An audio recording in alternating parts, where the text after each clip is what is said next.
Maravillosa tarde que tenemos el privilegio de estar acá reunidos. Creo que ya tenemos también la filial con nosotros acá, ¿verdad? Están los hermanos ya de Porto di Mare. Démosle una ofrenda de palmas al Señor por nuestros hermanos de Porto di Mare que están con nosotros. Este ministerio debe creer en lo que Dios está haciendo, hermanos. Somos, como le dije en la mañana, diga conmigo, haga esto conmigo. Nosotros no somos una iglesia, somos un ministerio. No lo hicieron todos, pues, hermanos. A ver de nuevo, nosotros no somos una iglesia, somos un ministerio. Amén, denle una ofrenda de palmas al Señor. Somos un ministerio enfocado a crecer cada día, y tanto congregación como líderes y ministros estamos siempre dispuestos y expuestos a ser movidos y ir a trabajar donde Dios nos mande a trabajar. Es siempre dentro de lo que es el ministerio de nuestro amado Jesús. Amén. Así que hoy estamos en esta fiesta maravillosa. Así que vamos a tratar la manera de ver si predicamos la palabra de Dios. Hoy, ¿verdad? Venimos aunque experimentando equipo nuevo, pues vamos a ver si predicamos con el iPad. Aunque... Claro, pues, hermano. Todo aquel que es pastor se le da de dotación a este equipo acá. Si no lo ha recibido, pues ya, órele al Señor que le va a llegar. Quiero que abra su Biblia en el Evangelio de Lucas. Vamos a decirle al Señor que nos hable a través de su palabra.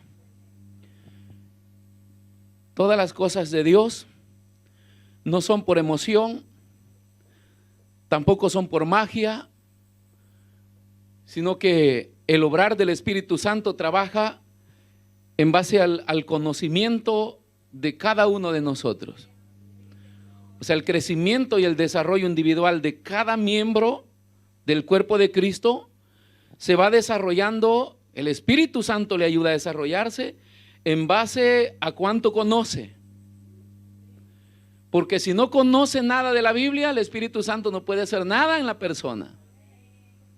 Porque el Espíritu Santo vino para trabajar en la verdad que es la palabra de Dios. Entonces, entre más el cristiano se alimenta, conoce, estudia la palabra de Dios, el Espíritu Santo tiene herramientas para redarguirte y guiarte a la verdad. Porque no se puede distinguir el mal y el bien si no se tienen no te encuentras en el cruz de camino. Entonces, cuando nos equivocamos, sentimos como una especie de mariposa acá adentro, ¿no? En el corazón, que nos hace tirar abajo y nos dice: te equivocaste, no es así, arrepiéntase, pida perdón. Pero ¿qué es lo que hace al Espíritu Santo enseñarnos que nos equivocamos? Lo que hemos estudiado en la palabra de Dios. Por eso es que Pablo enseña que la ley es la que le enseñó el pecado. ¿Por qué conozco la mentira?, dijo él, porque he estudiado que está escrito ahí no mentir. Y por eso dijo que nosotros tenemos que vivir en una vida equilibrada, ¿verdad? Estudiar y vivir en el Espíritu. Y el Espíritu nos va a hacer crecer en base a cuánto conocemos. Si las personas no estudian la palabra de Dios, aparentemente crecen, pero crecen con ideas o mandamientos de hombres, que a veces es difícil sacárselos de la cabeza. Porque ellos creen que así funciona y así va a ir, y no es verdad. Es como la palabra de Dios dice. Amén. Evangelio de Lucas, hermanos, estamos ahí. Allá en Porto di Mare, el día del aniversario, hablamos un poco de Juan el Bautista. Pues hoy vamos a seguir con una parte de Juan el Bautista. Otro tema, muy hermoso. Capítulo 3, siempre el Evangelio de Lucas. Capítulo 3, del versículo 1 en adelante. Y dice la palabra del Señor: en el año 15, ¿Lo tiene?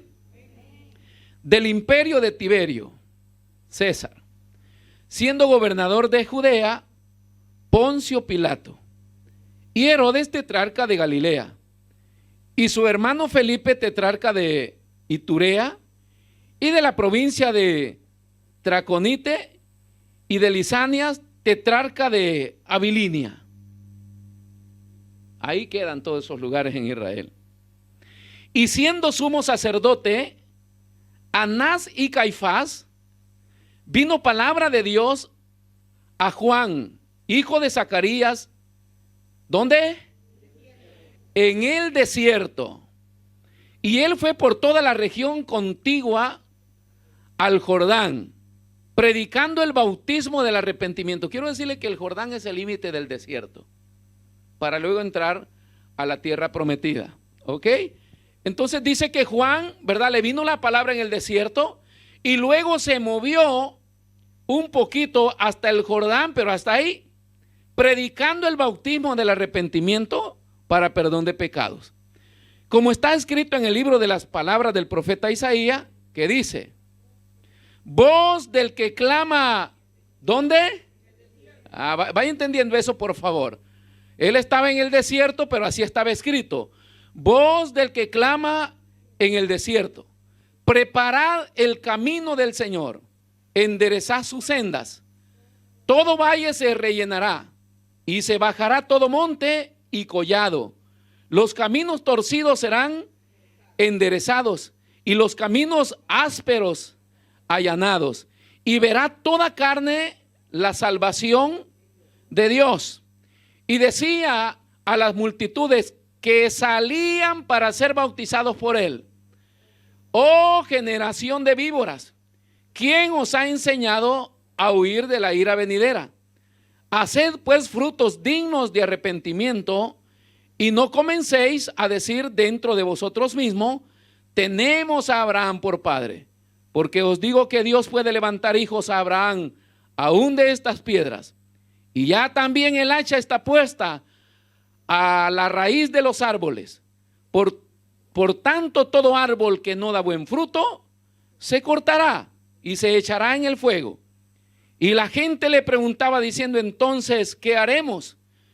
Y respondiendo les dijo: el que tiene 2 túnicas, dé al que no tiene, y el que tiene que comer, haga lo mismo.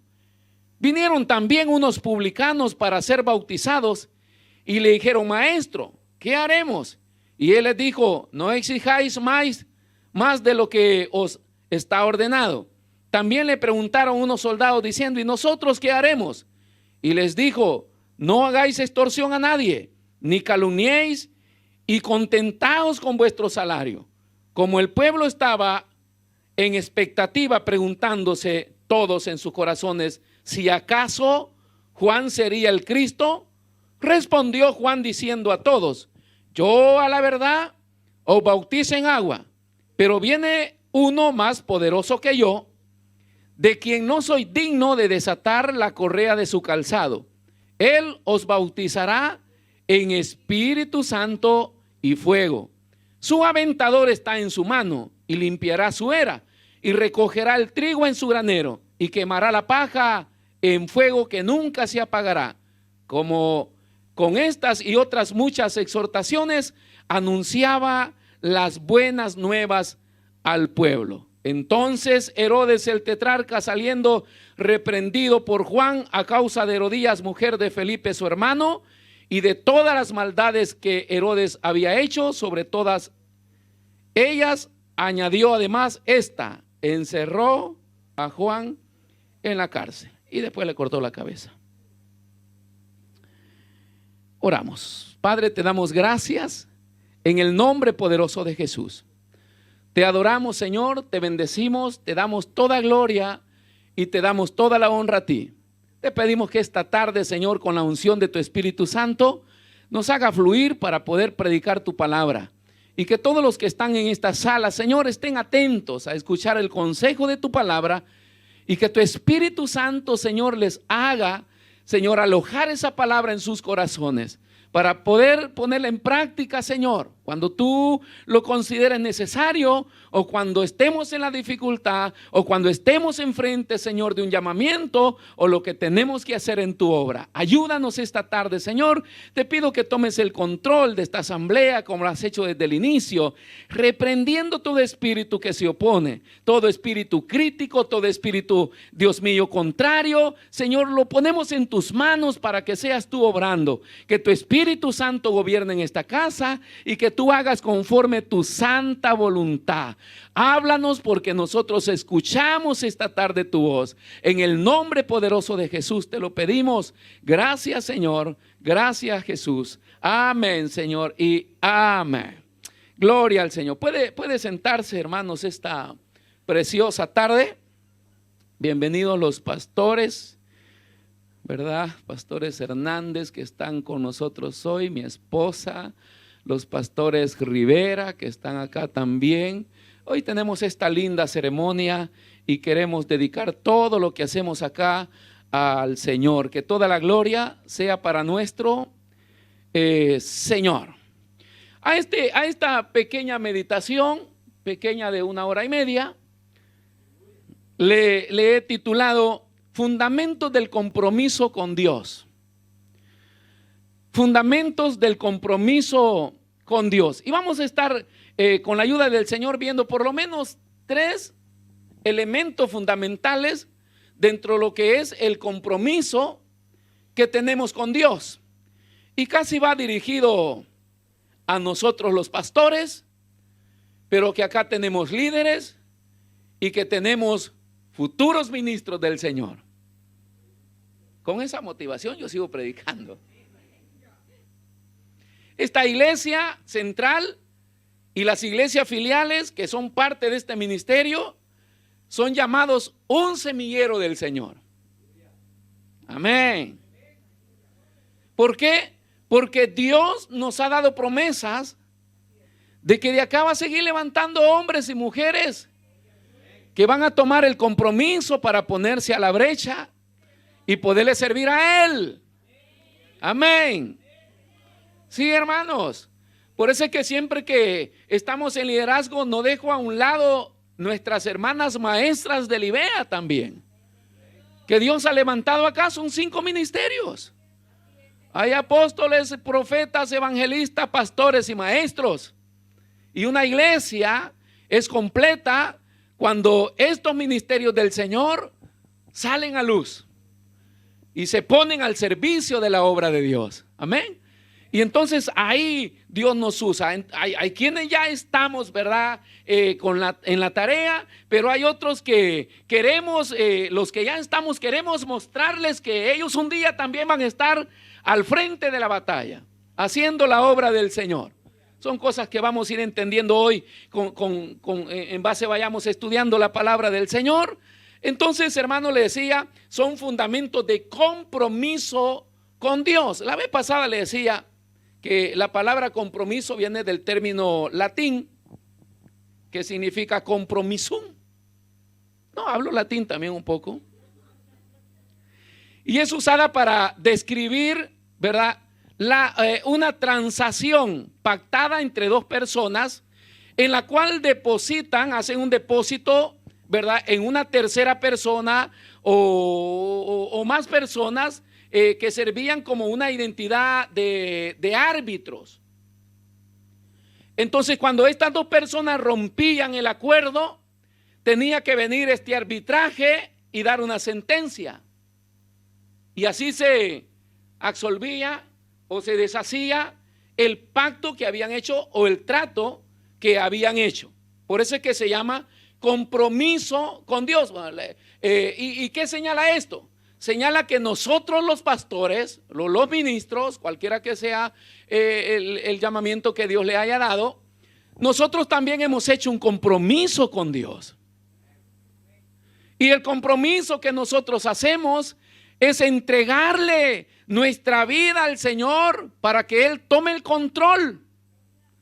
Entonces, ¿qué hemos puesto? Él viene a ser la parte arbitraria en la cual ha tomado nuestra vida.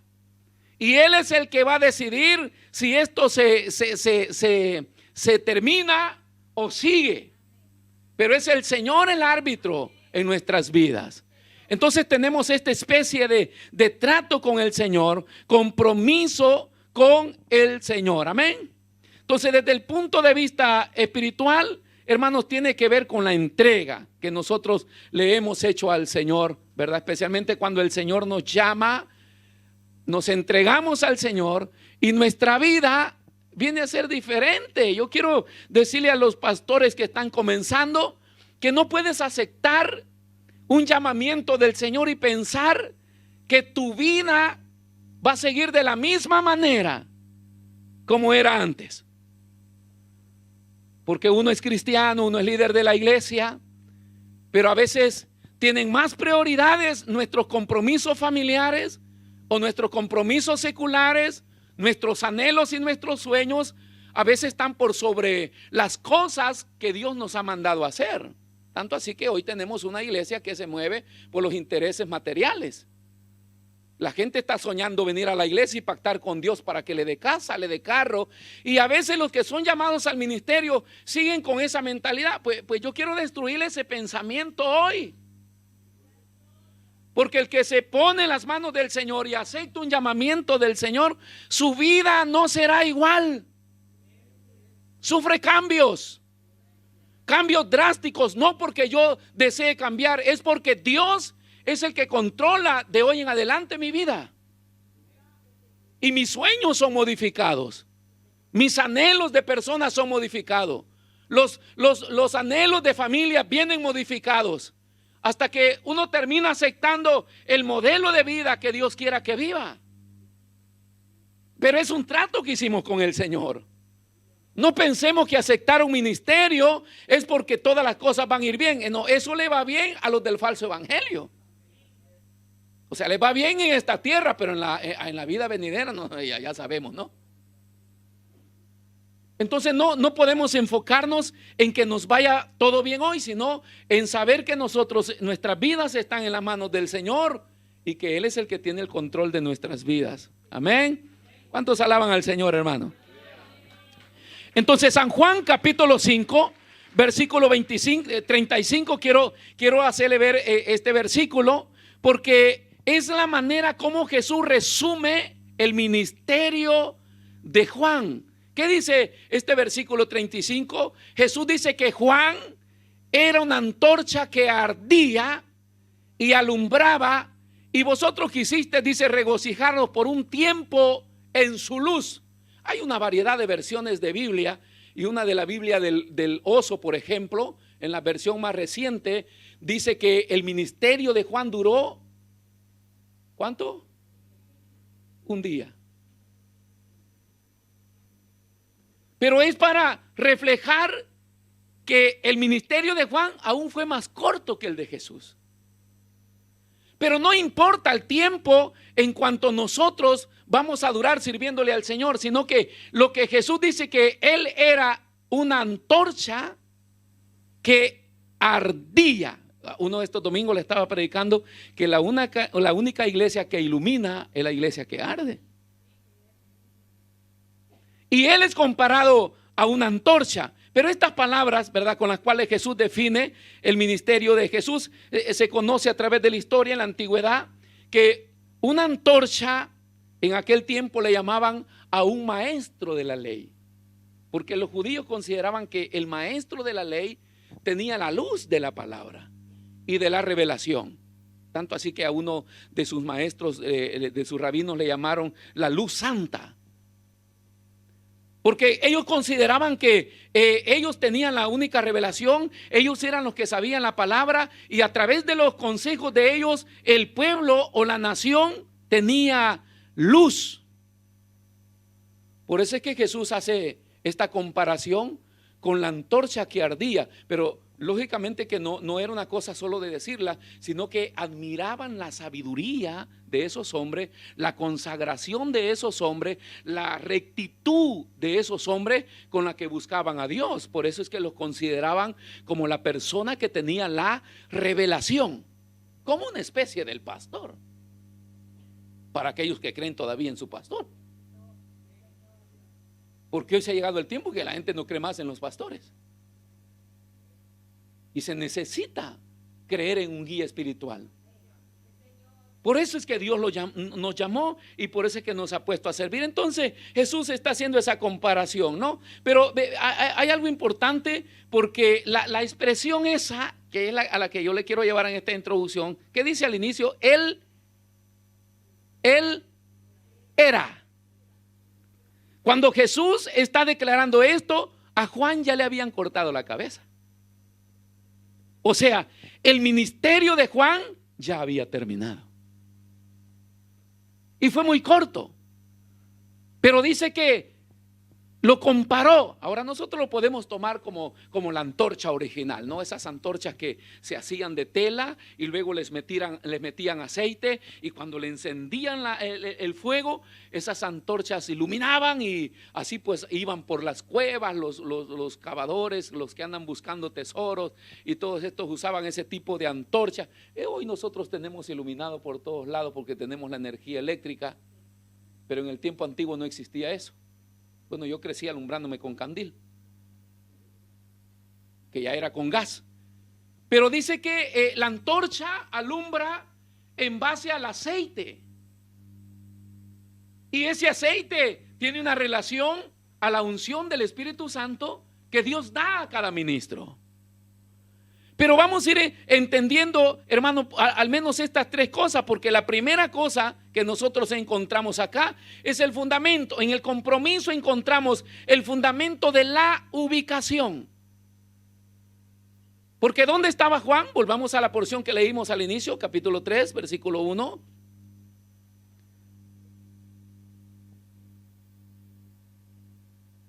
Vamos a ver dónde dice que estaba. En el desierto, versículo 2. Y siendo sumos sacerdotes, Anás y Caifás, vino palabra de Dios a Juan, hijo de Zacarías. ¿Dónde? En el desierto.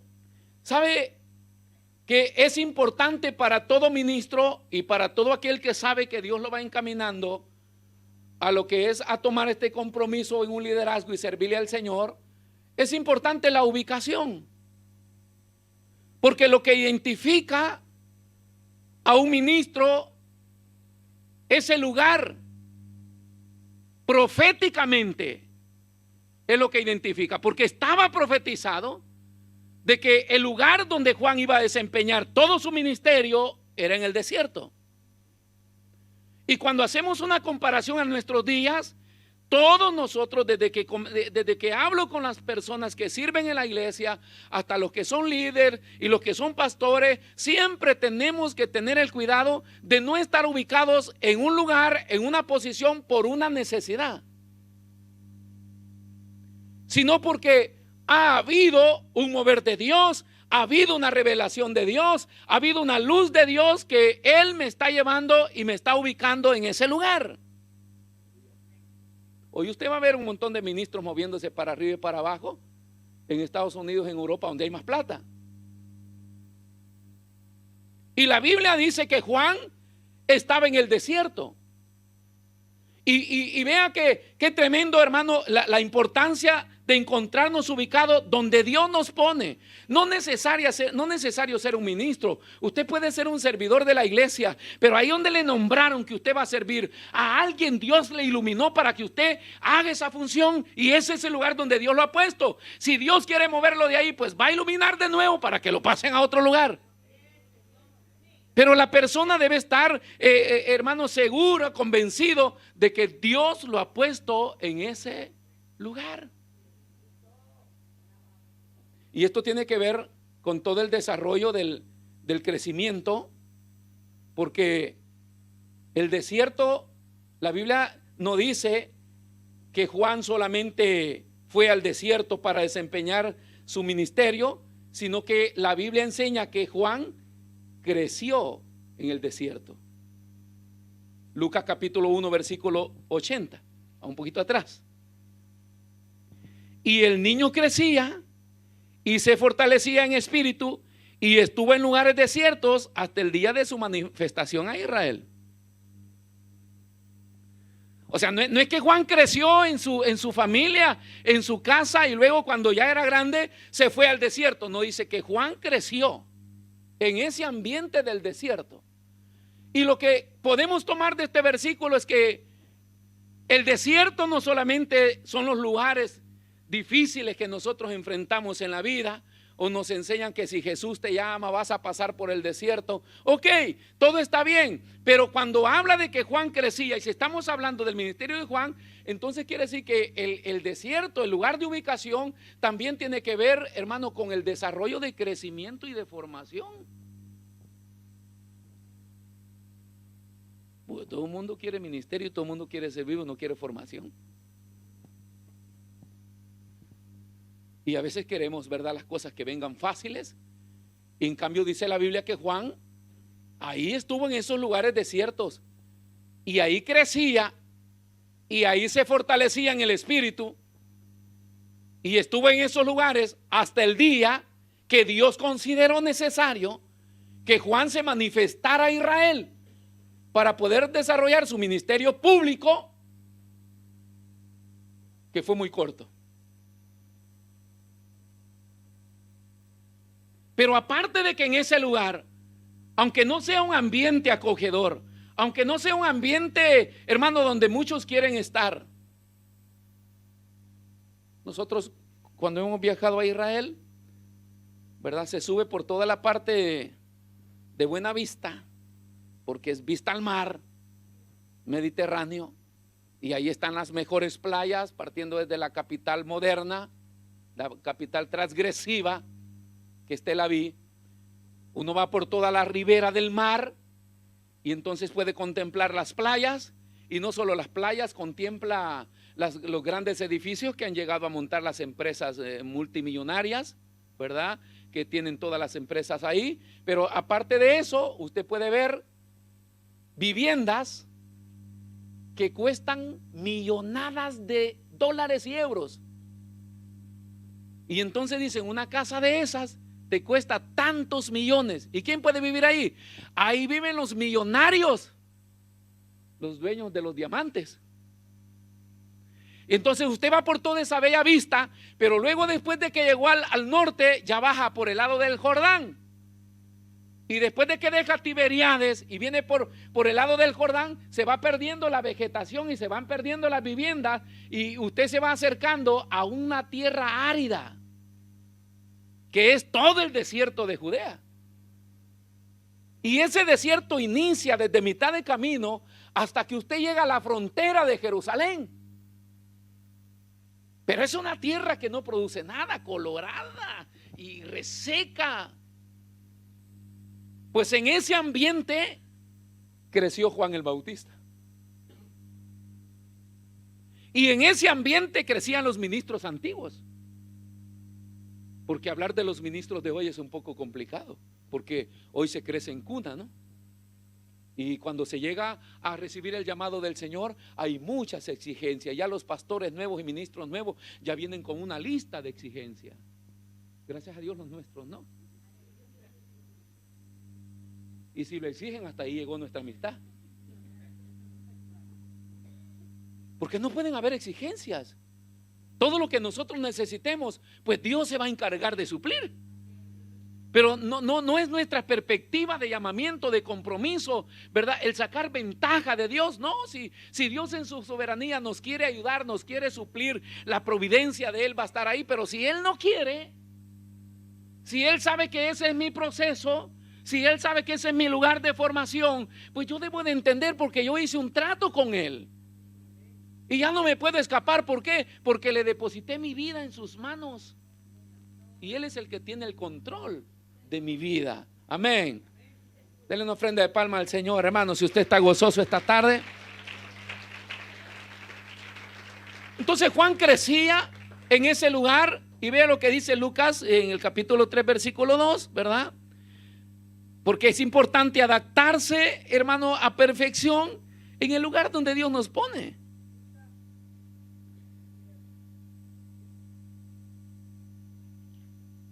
¿Qué dice el 2? 3:2. Vamos siempre adelante. Y siendo sumo sacerdote Anás y Caifás, ¿qué dice? Vino palabra de Dios a Juan. Primero lo vemos creciendo en el desierto, luego vemos, hermano, que ahí en ese mismo lugar donde Dios lo había ubicado, donde él había crecido, donde había sido formado, ahí Dios le habló. Mire, hoy los cristianos se mueven en base al Congreso y en base al orador del Congreso. Dice: el pastor Zúñiga va a estar en la Plaza del Duomo en una campaña. Unos 5 de ustedes se irán. Pero si ustedes escuchan: el apóstol tal va a estar, ay, hermano, ese día las iglesias están vacías, porque la gente va detrás de la revelación. Porque hay mentalidades equivocadas. La gente sigue creyendo que el avivamiento lo va a traer un hombre. La gente sigue creyendo que lo que yo necesito me lo va a profetizar un hombre. Que cuando yo necesito aprender a alguien tengo que correr. No, tenemos que tener mentores, pero tenemos que tenernos en el lugar de formación. Si Juan fue formado en el desierto y ahí creció, ahí mismo Dios le habló. Porque Dios puede hablar en diferentes partes, hermano, pero es importante: Dios siempre va a ir a buscar al hombre donde lo dejó, donde lo puso. Cuando Él forma a Adán y lo pone en el jardín del Edén, y Adán peca con su mujer y se salen del jardín del Edén y se esconden, Dios desciende y lo busca, lo llama, porque ahí es donde Él lo había puesto. Y ahí te va a hablar Dios. Y esto va con todos nosotros, donde quiera que Dios nos pone. Ese es el lugar de formación. Eco, ¿por qué los cristianos necesitan estar plantados en un lugar? Porque necesitamos crecer. Uno de los defectos de la malformación de la iglesia es que se han levantado ministros sin formación. Y la iglesia crece torcida, sin fundamento y sin nada. Por eso la importancia, hermano, de plantarnos en un lugar, de aprender. Aun cuando Jesús se fue, le dijo a sus discípulos: no se muevan de Jerusalén. Dice: yo voy a enviar la promesa del Espíritu Santo, pero ay de ustedes si no se encuentran en Jerusalén, y específicamente en el aposento alto. Le decía al pastor que la primera vez que fuimos a este lugar, el guía nos dijo: acá es el lugar donde Jesús celebró su última Santa Cena. Ok, todo quedó ahí. Pero este nuevo guía que fuimos no nos habló de la Santa Cena, sino que dice: acá fue el lugar donde los apóstoles recibieron el Espíritu Santo. Porque la última Santa Cena viene celebrada en el aposento. Y los 120 esperaron la promesa en el aposento. Y ahí estaban unidos, orando, y el Espíritu Santo descendió como Él lo había prometido. Entonces, en el caso de Juan, dice que Dios le da palabra a Juan ahí en el desierto. ¿Y qué más dice acá, hermanos? Siempre leyendo: y él fue por toda la región de Judea al Jordán, predicando el bautismo de arrepentimiento. ¿Para qué? Para perdón del pecado. Pero lea detenidamente: y él fue por toda la región contigua al Jordán. Imaginémonos que el filo de este altar es el Jordán. Para allá es Israel, la tierra prometida que fluye leche y miel. Pero Juan se movía por estas partes, y cuando le vino la palabra se acercó un poco para poder llevar el mensaje, pero no perdió la dimensión de su ubicación.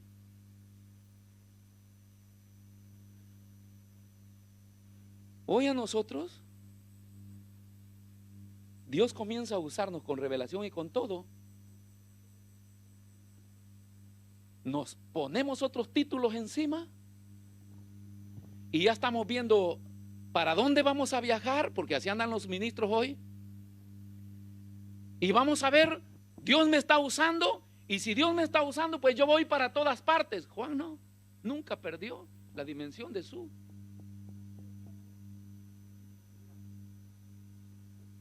Pero este es el peligro, porque cuando Dios comienza a usar a nosotros los hombres, si nosotros no estamos bien parados y agarrados de Él, entra entra esta vanagloria en el hombre y este deseo de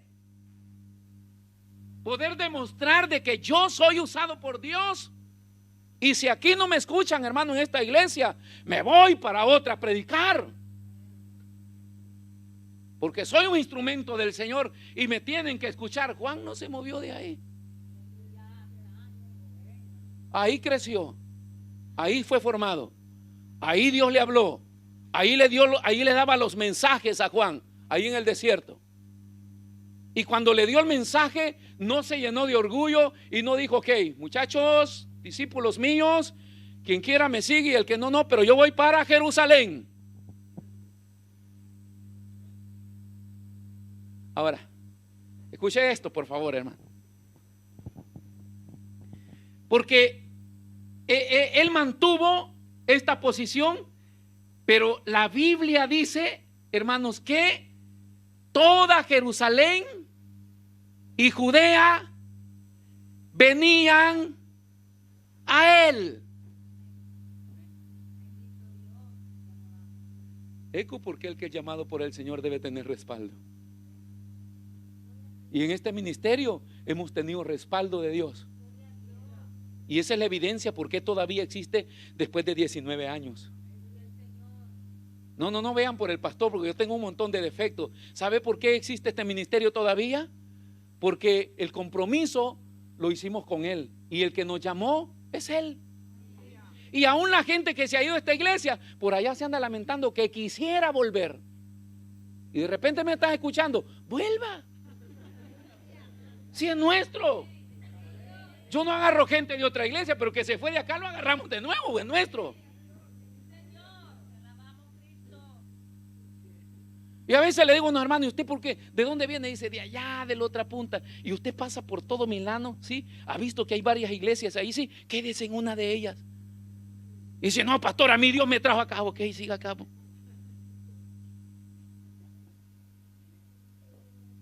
Y por eso me soportan, ¿no? Y por eso siguen acá. Y por eso aceptan los tratos. Y por eso, ¿sabe por qué están acá? Porque en esta casa ustedes han visto a Dios.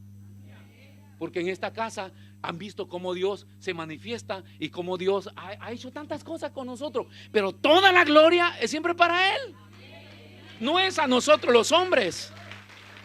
Y no es a los pastores, donde quiera que vayan o donde quiera que estén. No es para ellos, hermano. La gloria es siempre para el Señor. Si permanecemos donde Dios nos puso, ahí Dios nos va a hablar. No vayamos nosotros desesperados. Toda Judea y Jerusalén van a venir, porque así llegaban donde Juan. Juan no, le decía la vez pasada, Juan no tenía un mega templo, pero todo Jerusalén y Judea se congregaban en su iglesia.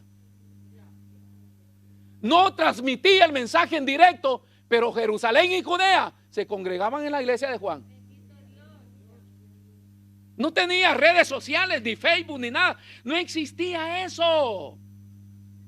Ni la chat, ni el teléfono para llamar. La gente sola venía. ¿Por qué? Porque ahí había un hombre que tenía palabra de Dios. Alábele esta tarde, hermano. Y todo ministro debe preocuparse por tener palabra de Dios. La gente va y viene, hermano, eso no importa. Usted párese en el púlpito, pero asegúrese de que Dios le dio palabra. 2 o 3 no van a estar de acuerdo, pero que estén ahí los que no están de acuerdo, porque son el trampolín para mi desafío a predicar. Si todos estuvieran de acuerdo, hasta el engaño es más práctico para que entre. Pero lo importante es asegurarnos que Dios está fluyendo ahí. Y a veces cuando conversamos con las personas dicen: no, pastor, nosotros estamos acá porque sabemos que el Señor nos trajo. A algunos cuantos les he dicho: hermanos, vayan a probar, cámbiense. No nos vamos. ¿Por qué no se van? No porque quieren directamente soportarnos a nosotros, sino que saben que Dios les ha bendecido acá. Y la mejor prueba es de algunos que se van y luego regresan. Y bienvenido, gloria a Dios, y no lo criticamos. ¿Pero por qué regresó? Porque algo hay acá.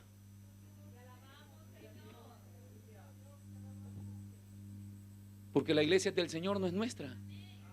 Pero tenemos que preocuparnos, hermano, en esto. ¿De qué? De que nosotros tenemos que mantenernos ahí. Cuando nosotros respetamos y nos mantenemos en la dimensión, en el lugar donde Dios nos ha puesto, Dios se va a encargar de todo.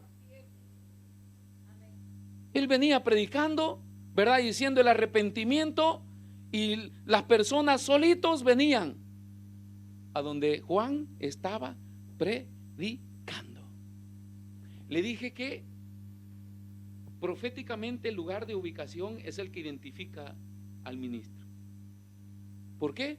Porque cuando leemos dice que estaba escrito en el libro de Isaías, versículo 4, voz del que clama.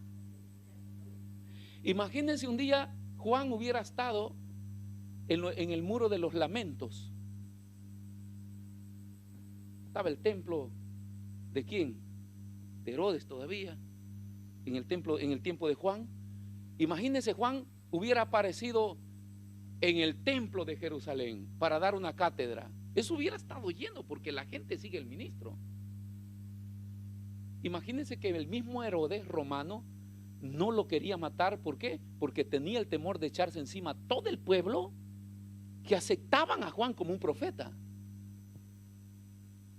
Si Juan se movía del desierto y iba a Jerusalén, ese Jerusalén iba a estar llenísimo. Y él como ministro hubiera dicho, ¿saben qué? Yo no salgo más de acá. Prepárenme un aposento acá en el templo, porque acá me voy a hospedar y de acá voy a estar predicando. No, él dice que se quedó ahí en ese lugar. ¿Por qué? Porque proféticamente, vea qué atento con esto, hermano.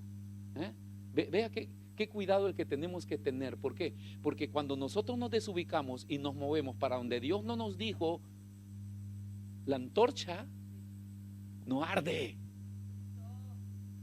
Porque nosotros solamente somos instrumentos que ardemos por la unción de Dios. A veces uno quiere impactarnos. Me invitaron a predicar a tal parte, hoy me preparo y hoy voy a dar un discurso, y resulta que la gente se le queda viendo con los ojos desorbitados y usted hasta perdió el hilo del bosquejo. Nunca más quiere ir a predicar. Y es una exhortación que el Espíritu Santo dice que hace ahí. Si yo te he metido allá para que estés predicando. A mí hay personas que me han dicho, pastor, ¿cuándo va al Perú? ¿Cuándo va al Ecuador? ¿Cuándo va allá? Y con mi esposa, sí, todos los años decimos, vamos para Sudamérica. No hemos ido nunca. Y gracias a Dios que no hemos ido. ¿Por qué? Porque no nos podemos mover solo por el anhelo nuestro. Estaba profetizado que el lugar donde Juan se iba a destacar como el mejor predicador de ese tiempo era el desierto. ¿Y qué más encontramos ahí? Aparte de que la Biblia dice que era el desierto, porque estamos en lo que es la ubicación. El segundo principio que nosotros podemos ver en Juan es saber vivir de lo que se tiene al alcance. ¿Qué dice Mateo capítulo 3 versículo 4? Ay. Saber ambientarse al lugar y aprender a vivir a lo que Dios pone a nuestro alcance. Hace unos 10 años, de repente ya hay pocos acá, pero cuando yo predicaba y me paraba acá, le decía, hermanos, el pastor debe tener el mejor carro. Y los hermanos de ese tiempo me decían, amén, pastor. Y hablaban entre ellos, es verdad, dice, porque de él depende nuestra bendición. ¿Es verdad, no? Todos se la creían. La mejor casa de la ciudad para el pastor. Amén, pastor, nosotros la vamos a comprar. No sé por qué no aproveché ese momento.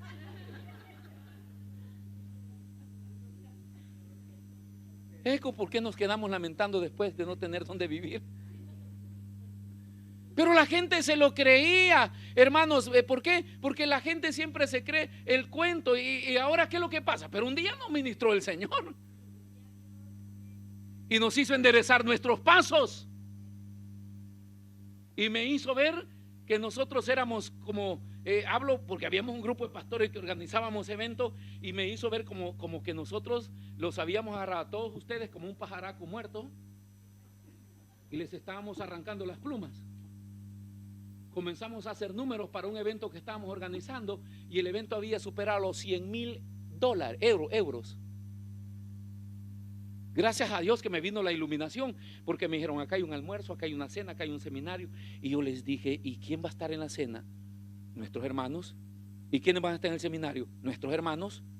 ¿Y quién va a estar en la reunión para pedir la ofrenda? Nuestros hermanos. Y yo le dije: ¿y si le sacamos toda la plata a los hermanos, cómo vamos a pagar nuestros locales nosotros?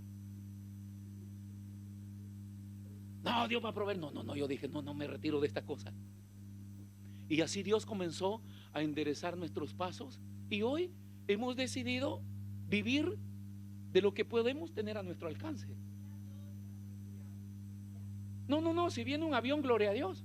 Lo importante es que esté a nuestro alcance. No, el pastor no quiere andar en avión. No, yo, si viene. Si viene la mejor limusina ahí, gloria a Dios, pero no estamos enfocados en eso. Dije que si Dios la pone al alcance, venga para acá. Pero no estamos basados en eso. Ahora dice: y Juan estaba vestido de pelo de... Imagínense que un día el pastor sale a predicar al púlpito y viene amarrado como un indio acá, y después trae una pelusa acá de camello apestosa. Ya al pasar ahí usted le hiciera así. ¿Qué unción va a traer? Aunque si enseñamos que el cristiano debe tener buena presentación, ¿verdad? Aunque sea humildemente con su misma ropita, pero bien lavada, bien planchada. Pero si usted tiene la posibilidad de que Dios le ha dado un buen trabajo y puede ponerse un vestido costoso, un traje costoso, pues gloria a Dios, está al alcance suyo. Pero de aquel que no tiene, aprenda a ser feliz y a servirle a Dios con lo que está a su alcance.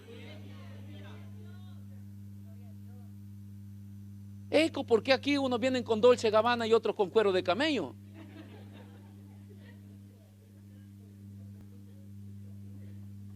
Y en las otras iglesias, los que vienen con Dolce Gabbana están sentados aparte, y los apestosos. Cuando usted se considere las personas más humildes y que menos cosas tiene, siéntese siempre en medio de los que se creen la divina garza.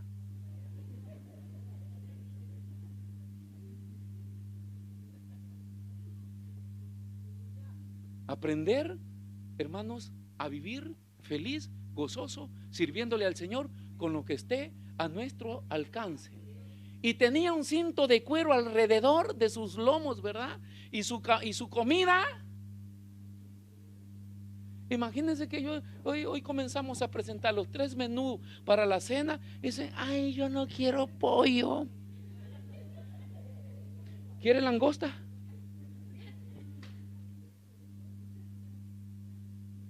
Son chapulines, saltones.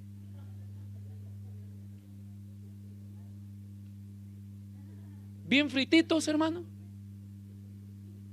Los vamos a meter en el pan relleno. Comidas exóticas. No es que Juan era fanático de este tipo de comida. Eso era lo que había. Uno se debe de acostumbrar al ambiente, hermano.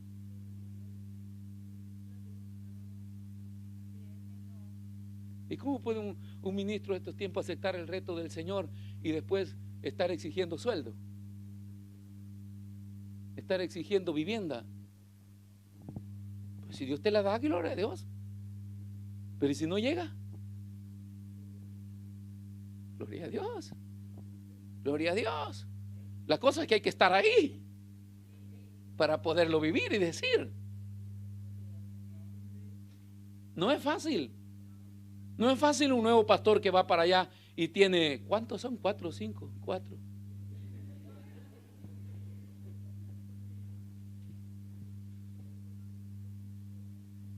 Dice: ok, yo acepto el reto, pero ¿y estos 4 también?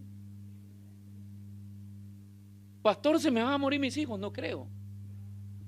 No creo que Dios deje morir tus hijos de hambre. Siempre dijo David, yo he crecido y nunca he visto un justo desamparado, ni sus hijos que mendiguen pan. O sea, Dios tiene el cuidado para todos. Lógicamente que no le va a traer pupusas y Coca-Cola, pero si hay una cantidad de sacos de pasta con tomate. Si no, yo no quiero pasta con tomate, dígalo por un día nada más. Después de 2 días sin comer, vamos a ver si no se va a enamorar de la pasta. Déjenme más pastitas y pasta chuta. Sí, así dímela, por favor.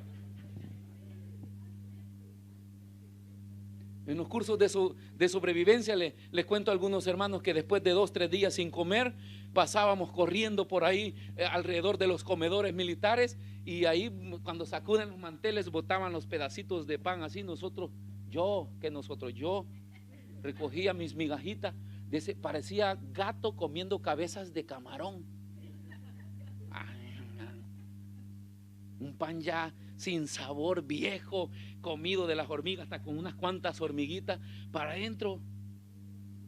¿Por qué? Porque cuando usted llega al límite de la necesidad, entonces comienza a valorar lo que tiene. No es que a Juan le gustaban si en este tiempo, si hoy viniera Juan, lo lleváramos ahí al Roadhouse. Oh, yes. Acá de todas lenguas da el Señor, hermano.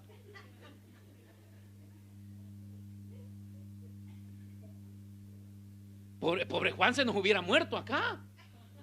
Porque imagínense usted, después de estar comiendo langosta con miel, le mete una chuleta, más que hoy los domingos ahí son en oferta, ¿no? Y le hago venir el hambre, dan unas chuletotas así, unos pedazotes así, y usted puede comer todo lo que usted quiera. Costillas, sí, medio dulces, pero si le dábamos eso, ha visto que cuando nosotros comemos lo que no estamos acostumbrados a comer, hay un concierto en el estómago, hermano. Y después puede venir un malestar, vómito, diarrea, de todo le puede venir, porque no se acostumbró. No ande invitando a Juan ahí. Cuando llegue el pastor a su casa, prepárele su platito de chapulines. Eco, porque cuando yo llegue, prepáreme camarones que son parecidos a los chapulines.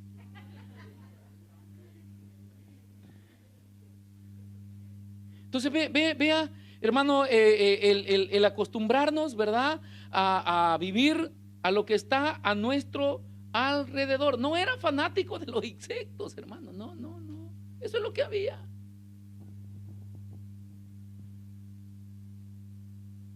Imagínense que hay hermanos salvadoreños que todavía, después de 20 años de estar acá, están mandando a traer frijoles del Salvador.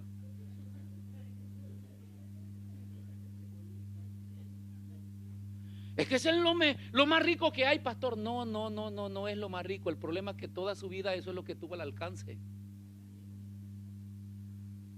Pero si a mí me sirven un pedacito de carne con otra cosita, adiós frijoles, que hasta el nombre es feo, frijol. Pero eso fue lo que estaba a nuestro alcance desde pequeño. Por eso nos hemos acostumbrado. Y es difícil que cambiemos, ¿verdad? Entonces vea que cuando uno se acostumbra a lo que está al alcance, se te vuelve cómodo vivir y ser feliz. Allá los niños en mi país, en los lugares más remotos, usted compra 1 litro de leche. ¿Qué litro? Botella le llaman ahí de leche, y le mete 1 litro de agua. Y después se lo da en un platito, el poquito de agua medio blanca, más clarita que blanca. Y le da una tortilla así, con sal. Y ese niño metió su tortilla y comió, y todavía salió eructando. Ay, qué bueno he comido hoy, dice el niño. Sírvale a sus hijos hoy un poquito de leche así, con una tortilla, a ver si se la van a comer. Bueno, pues hay momentos en la vida del servicio al Señor que tenemos que acostumbrarnos a comer de lo que hay. Y no solo nosotros, lastimosamente puedo decirlo así, que hasta nuestra familia y nuestros hijos pagan también el precio del compromiso. Pero eso de que lo pagan no es algo despreciable, porque aprenden a ser formados para servirle al Señor desde pequeñitos. parte del proceso.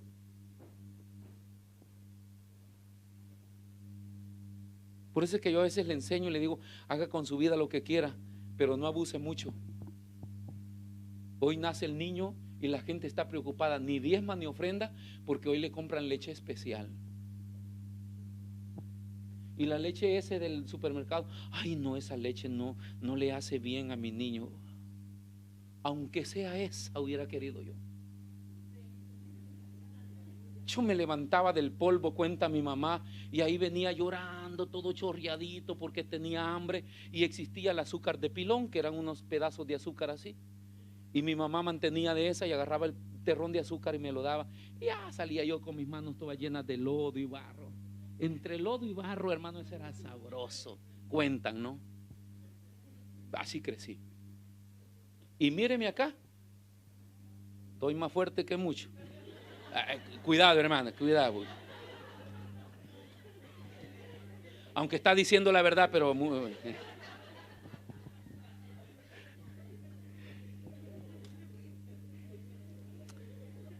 sí que gozamos, ¿no?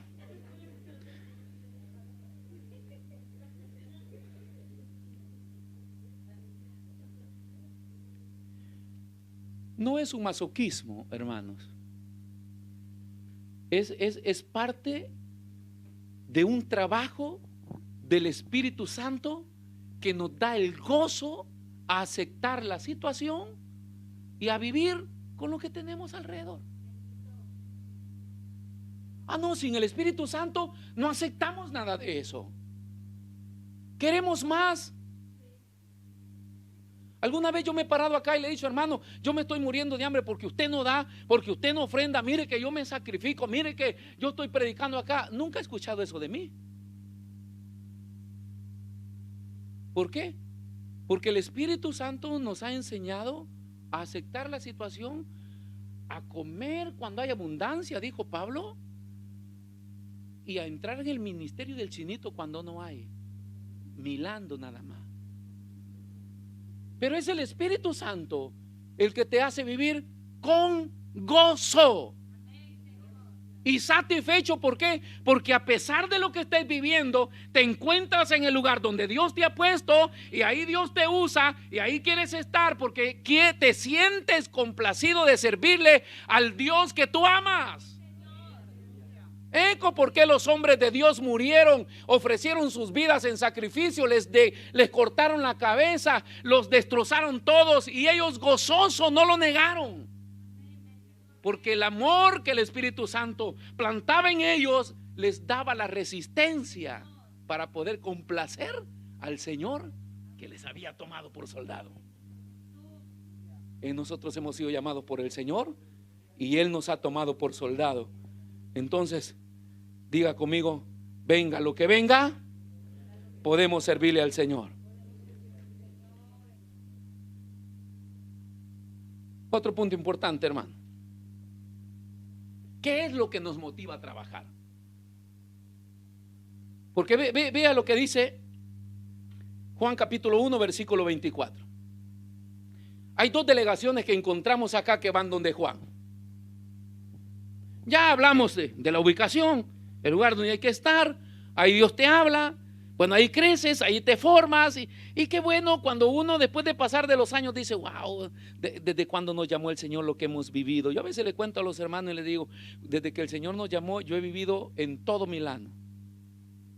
Yo viví en Varese. Cuando llegué a la vía del Tulipán, y del Tulipán me moví allá por Tricolor, a la vía Kramer, y de ahí nos movimos a Bobisasca. De Bobisasca nos botaron, nos movimos a Comasina. De Comasina partimos para Sesto. De Sesto nos fuimos hasta Sant'Angelo. De Sant'Angelo a la Piazza Prealpi. De la Piazza Prealpi vivimos unos días acá. Después pasamos a Ro. De Ro venimos para acá de nuevo. Y hermanos, hemos vivido así en postoletos y andando por la calle a medianoche.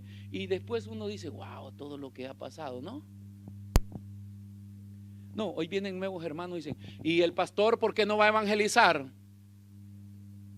Oiga, ¿y el pastor por qué no trabaja? ¿Y el pastor por qué vive bien? Y yo le digo, ¿y usted por qué no vino hace 20 años atrás?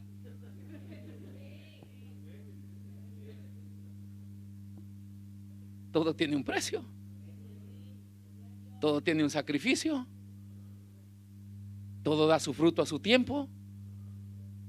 Entonces no se puede exigir donde de repente uno nunca colaboró, ¿verdad? Y hay gente que se ha esforzado, y hay gente que ha trabajado, y hay gente que ha sostenido la obra para que esto siga avanzando conforme a la voluntad del Señor. Y los que habían sido enviados eran los de los fariseos. Fue enviada una comitiva, 25, y le preguntaron y le dijeron: ¿por qué pues bautizas si tú no eres el Cristo, ni Elías, ni el profeta? Siempre llega, hermano, el punto de la fama, de la explosión, donde los espectadores siempre van a venir a preguntarte: ¿y tú quién eres? Y en el liderazgo sale a la luz mucho esto: ¿quién soy yo, pues? Y la vez pasada le decía: nada, chico.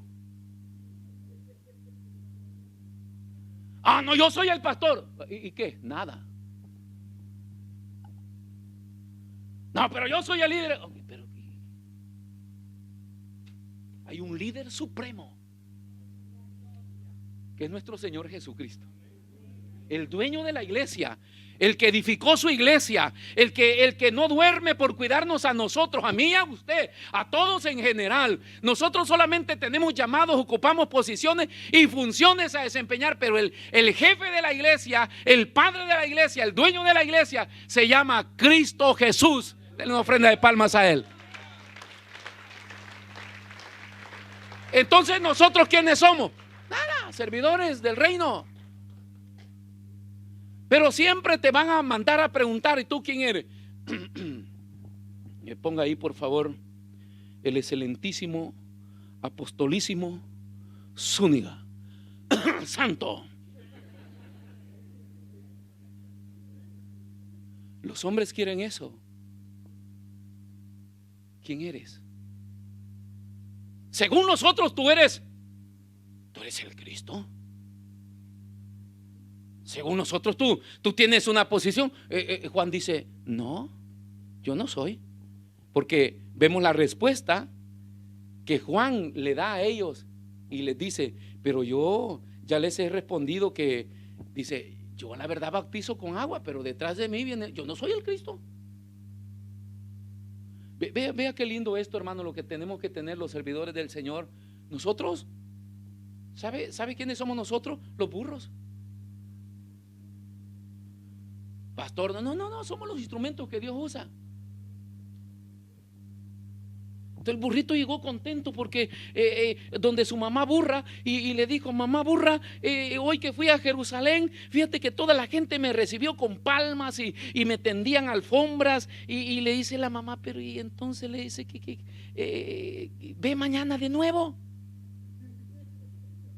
Y el burrito el siguiente día va para Jerusalén. No habían más multitudes, no habían palmas, ni había alfombra, y regresó triste. Y le dice la mamá: ¿qué pasó? Dice: no sé qué pasó, la gente no está. Dice: a ver, cuéntame. Le dice: el día anterior, ¿quién iba contigo? Ah, me dice que sobre mí yo iba cargando a un tal Jesús. Ah, le dice: eco, ¿para quién eran las palmas? Eco, ¿para quién eran las alfombras? No eran para ti. Así que el burrito quedó bien disolucionado, bien desaburrado, porque él creía que las palmas y los gloria a Dios y qué bueno eran para ellos. Nunca, pastores, nosotros pensemos que nos aplauden para nosotros. Porque yo acá le digo: cuando llamen al pastor, deje de andar aplaudiendo. Si lo hace para Dios, hágalo para Dios, pues no para los hombres, porque solo Él es digno de gloria y de honra. Amén. Alábele, hermano, que Él vive para siempre. Entonces vinieron y le preguntaron: ¿y tú quién eres? Después viene otra comisión, que ya no son de los sacerdotes, sino que son de los que habían visto que había venido esta comisión. Pero esto le preguntan, y entonces dice: ¿por qué bautizas si tú no eres el Cristo? No eres ni Elías, no eres ni el Cristo. Entonces, ¿por qué haces esto? Porque si tú eres pastor, es porque tienes que estar bien bendecido, tienes que usar buenos trajes, tienes que tener tu buena casa, tu buen carro. Porque si no, entonces, ¿qué es lo que te motiva a hacer esto? Hijo, ¿por qué los hermanos a veces, cuando uno no ha crecido, se va de las iglesias? Yo ahí diezmaba, yo ahí ofrendaba. Dice, esa era tu motivación por el cual le servías a Dios. Si tú no eres el Cristo, si tú no eres Elías, si tú no eres nadie, y entonces ¿por qué estás haciendo este trabajo de predicar y de bautizar gente? ¿Qué te interesa el pecado de la gente? Murió decapitado por reprender la vida del rey. O sea, ¿qué te interesa a ti? ¿Te van a pagar por eso? Porque esa es nuestra vida. Siempre esperamos que todo lo que hacemos debe tener una retribución. Pero en la soberanía de Dios, cuando usted depositó su vida en las manos del Señor, si Dios quiere, te va a retribuir. Y si Dios lo considera no necesario, no va a haber retribución.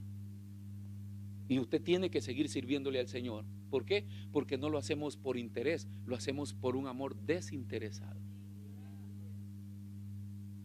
Así es, así se le sirve. Por eso es que los pastores que mandamos acá les decimos, ok, ahí hay un ministerio, ahí hay un púlpito, ahí hay personas, predique, sueldo, no hay, comida, no hay, casa, no hay.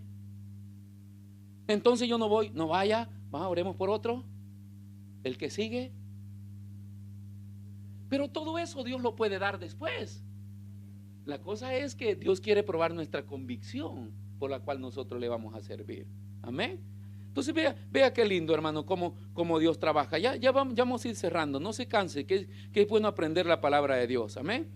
Entonces, ¿quién eres y por qué lo haces? ¿Qué es lo que nos motiva a nosotros a predicar o a hacer las cosas?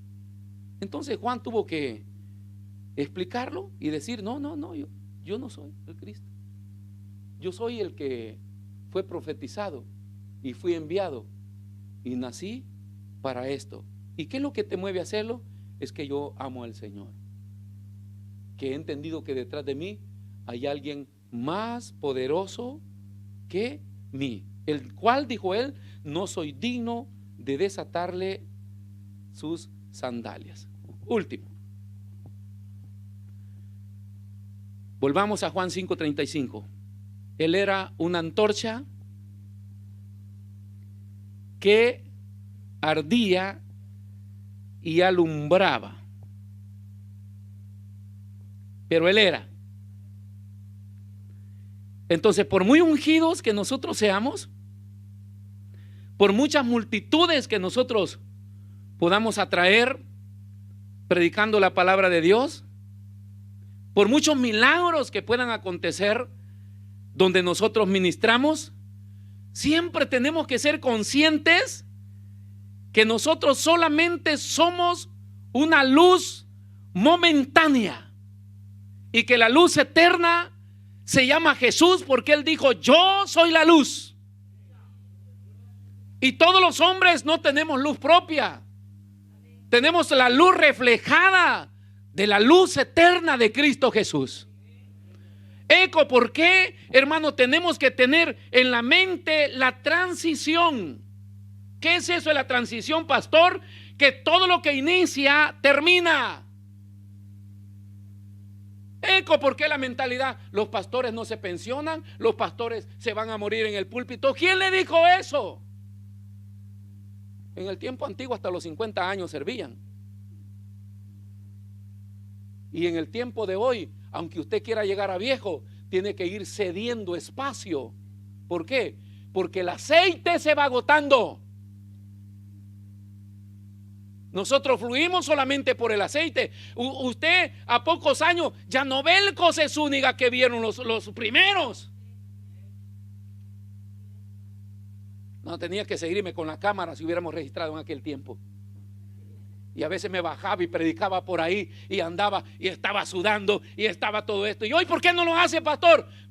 Porque el cuerpo se ha gastado. Porque no somos máquina.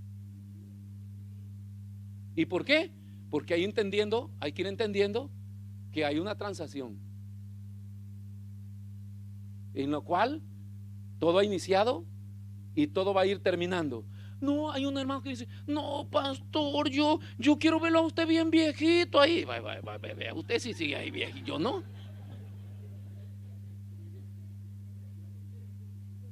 Si ya cuando me llaman a predicar veo 2 escalas acá y otra tercera allá, yo ahí tengo que levantar los pies ahí para.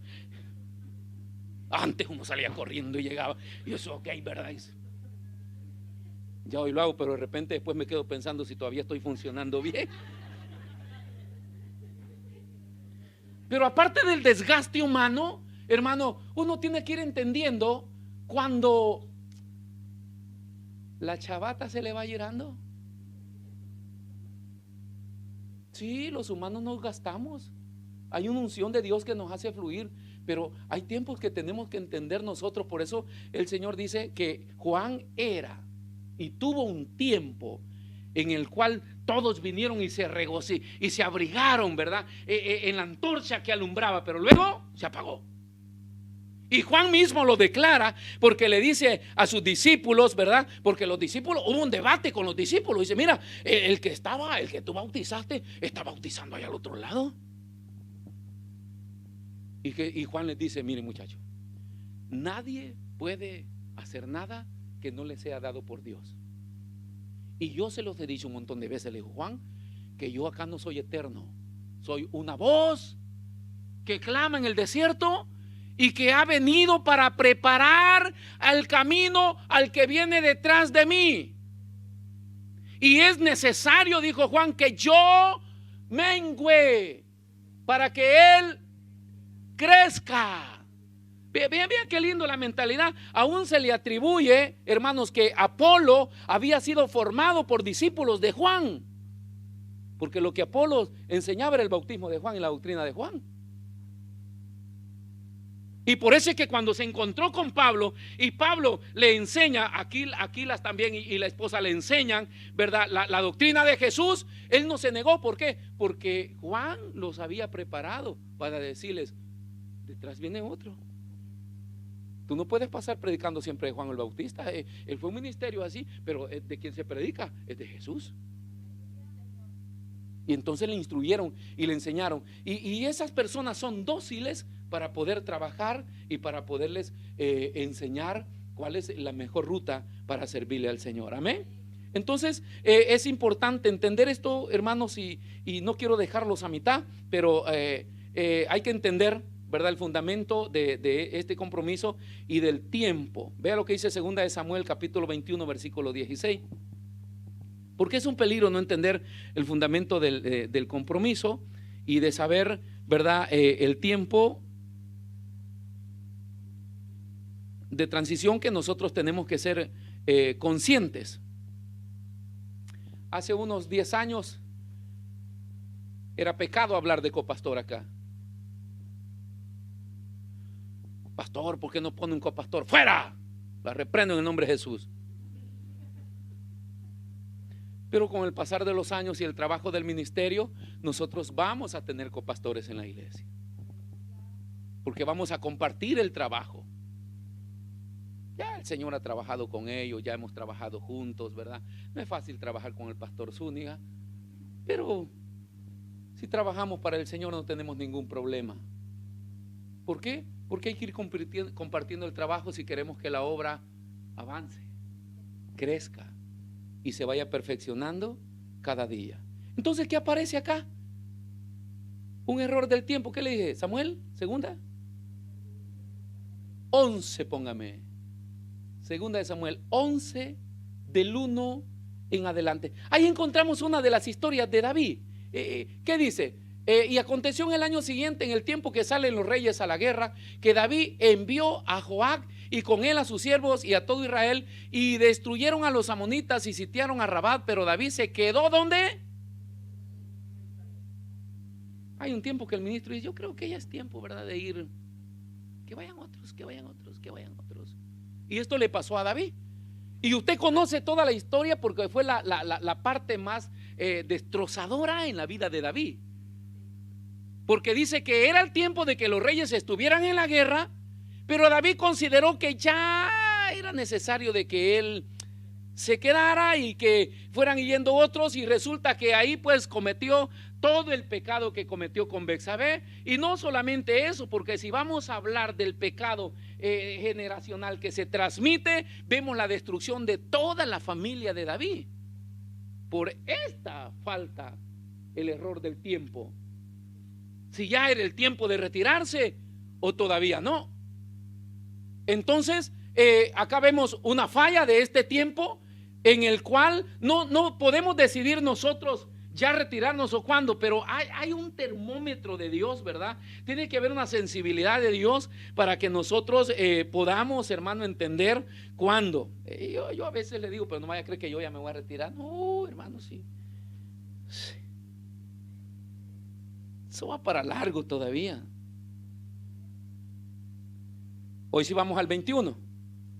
Segunda de Samuel 21, 16 y 17. Allá no era tiempo que David se quedara en el palacio, era tiempo que David fuera. Pero acá encontramos otra cosa. Y vive, ¿no?, uno de los descendientes de los gigantes, cuya lanza pesaba 300 ciclos de bronce, y quien estaba ceñido con una espada nueva, trató de matar a David. Versículo 17.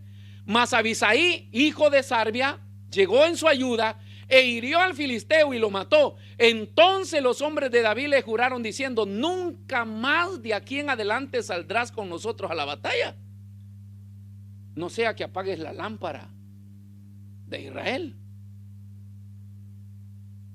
Son 2 episodios que marcan el tiempo de cuando David comenzó. Cuando ya vieron que David no era listo en batalla. ¿Sabían ustedes que David es reconocido por el matador de gigantes?